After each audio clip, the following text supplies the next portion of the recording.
Hello, Sheila the storyteller here again. Now today I've been asked to tell you a story about a real live hero. And so I've chosen to tell you the story of John Honey. He was a real person. He was a student here at St Andrews University 220 years ago. And he did something that was really very brave and very kind. This is his story. Let me take you back to the 5th of January 1800, a long, long time ago. The weather was terrible that day. There was a storm raging round St Andrews Bay.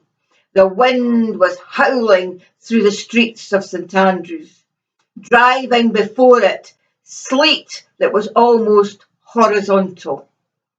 Nobody was out and about, unless there really had to be. Everyone was warm and cosy indoors by their fires, listening to the wind howling and the waves, the distant waves, breaking against the shore.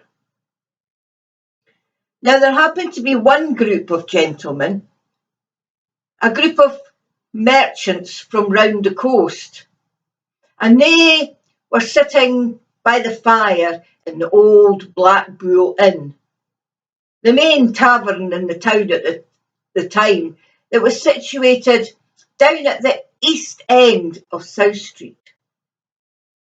And as they sat there chatting away, they heard the sound of running feet on the streets outside. And they heard a shout of "Ship ashore, ship ashore." Well, this caught their attention, because that sound was an advert for an exciting piece of entertainment. Kind of entertainment that always attracted a huge crowd. They grabbed their coats and their hats from the peg, and out the door they went into the street. They didn't have to ask what way to go, because they could see people rushing along South Street, along Market Street, along North Street, heading towards the harbour. There were shoemakers in their black aprons, bakers in their white aprons, and even whiter faces, students in their bright red cloaks. There were schoolboys, housewives, fishermen, sailors, everybody you could think of, dashing along the streets, dashing down the Kirk Hill, dashing down through the Pens, down towards the harbour and the East Sands. And when they got there, what a terrible sight they saw, because lying amidst the crashing waves, not too far out from the shore, they could see a ship, the Janet from Macduff, lying almost on its side, the waves battering against the masts, the sleet and the spray almost hiding it from view. But every now and again, as the crowd watched, they could see the figures of the crew standing there, hanging on to the mast and the ropes for dear life. Well, nobody knew what to do. There wasn't a lifeboat in St Andrews in those days, and people just turned to each other and said, "What are we going to do? How can we help these poor people on that ship? How can they be rescued?"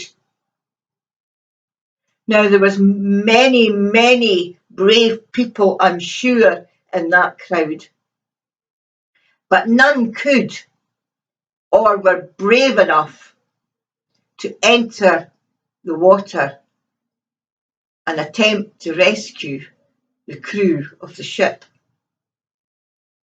Then, as the people stood and watched, some of them began to clap. There was a clapping and a cheering, and the crowd parted a bit. And there stood a wee group of students in their bright red gowns, and they were shouting, "He's going to go, he's going to go, he's offered." And right in the middle of them stood John Honey. He was taking off his jacket, taking off his boots. He didn't care who was watching him. And he shouted out, "Bring me ropes, bring me a knife." And when he got the ropes, he tied one rope round his waist and gave the end to one of his friends. Then he put the other rope round his shoulders. He put the knife between his teeth and he plunged into the waves and began to swim towards the ship. Well, it was hard going. It wasn't far, but he struggled. He struggled against the waves because every now and again a big breaker would pick him up and drive him back the way he came. But still he swam on and he swam on, and he was nearly there when his friends got worried about him. They began to say to each other, "He's not going to make it. He's not going to make it. He's going to be drowned. We better do something. We better pull him back." And that's what they started to do. They started to pull on the rope so they could pull John Honey back to safety. But it wasn't John Honey they pulled out of the water, but the useless end of a coil of rope. Because John Honey was so determined that he'd cut his lifeline to the shore. He'd cut the rope so he could carry on with his rescue mission. And he did. He battled against the waves until eventually he reached the ship and was able to climb on board. And as the crowd watched, they could see him talking to the crew and then tie the end of one of his ropes on to the side of the ship. And then he leapt off. He leapt off holding on to that rope and made his way back to shore, helped by the big waves that drove him forward, landing him back on the beach like a cork. Well, there was much clapping and backslapping and shaking of hands. But as they were expecting the rest of the crew to grab the rope and pull himself ashore, that didn't happen.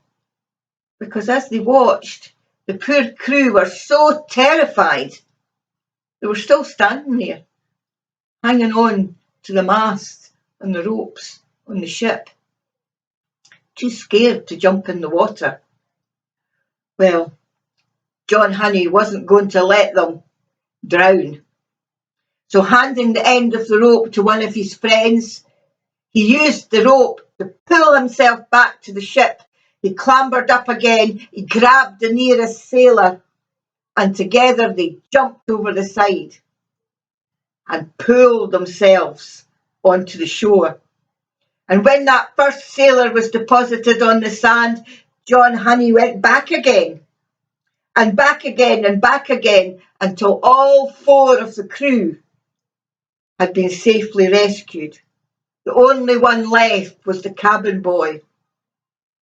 His small figure could be seen, standing higher up than the rest of them had been. Well, John Honey was exhausted, and there was nobody in the crowd who was willing to take their place. So everybody thought that the poor cabin boy would be lost.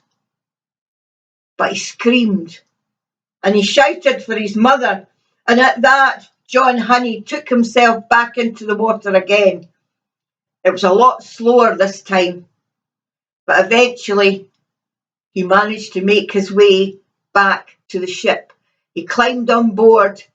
He grabbed the boy just as the ship was pulled, crashing further over on its side. Well, everybody thought that that was the end of them. And then they thought, we can only see one head. There's only one person there. He's lost the boy. But then they saw John Honey grab the young lad and with superhuman strength begin to swim towards the shore. Luckily, they were picked up by a wave and washed safely onto the beach. Now, the crew of the ship were taken to the Black Bull Inn and looked after, and as far as we know, they all recovered and went on to live long and happy lives. And John Honey, well, he was rewarded. He was given the freedom of St Andrews, and for some reason, the freedom of Cooper and Auchtermuchty as well. He finished his studies at the university and became a minister and worked for a few years up in Perthshire. But his ordeal that day left him with a weak chest. And John Honey died at the age of 34 because of the injuries he'd received that day. But he wasn't forgotten, because in the church in St Andrews there's a stained glass window showing his valiant, heroic rescue. And every year the students remember him by parading in their red gowns down to the beach and singing songs in his honour. And some people say that the ritual of diving into the sea at the East Sands on May Day is also done in memory of John Honey.